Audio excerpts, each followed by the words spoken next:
The gentleman from Ohio reserves. Gentlelady. I'd like to yield 3 minutes to the ranking member of the Energy and Commerce Committee. Thank him for his support, Congressman Pallone.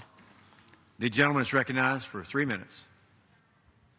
Thank you, Mr. Speaker, and thank you, Mr. Schakowsky.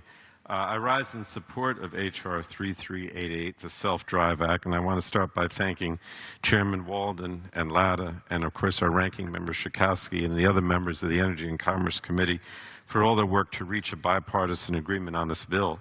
Self-driving cars have the potential in the future to reduce deaths and injuries from car crashes, particularly those that result from driver distraction. This bill allows for testing and deployment of self-driving cars to help the United States reach potential sooner. This legislation also includes important provisions that ensure that safety is the top priority as self-driving cars are developed. For example, the National Highway Traffic Safety Administration will be required to issue rules and new safety standards for highly automated vehicles. The auto industry will be required to submit safety assessment certifications that detail how their vehicles are tested and function on the road. We also insist that any manufacturer entering this market must have cybersecurity and privacy practices in place before their cars are sold.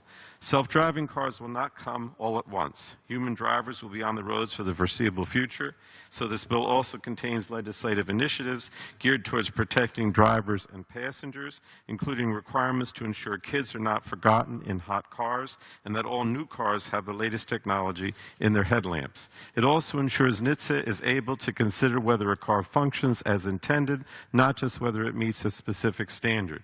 And we also encourage NHTSA to come up with a plan on how it can alter testing using ranges that cars cannot be built just to meet a particular test. Now, this bill is not perfect. It's a bipartisan compromise and a product of what we can accomplish when we work together. As this bill moves to the Senate, I remain committed to continuing bipartisan efforts to address any issues and to ensure that safety is not compromised. And I want to thank, again, all the key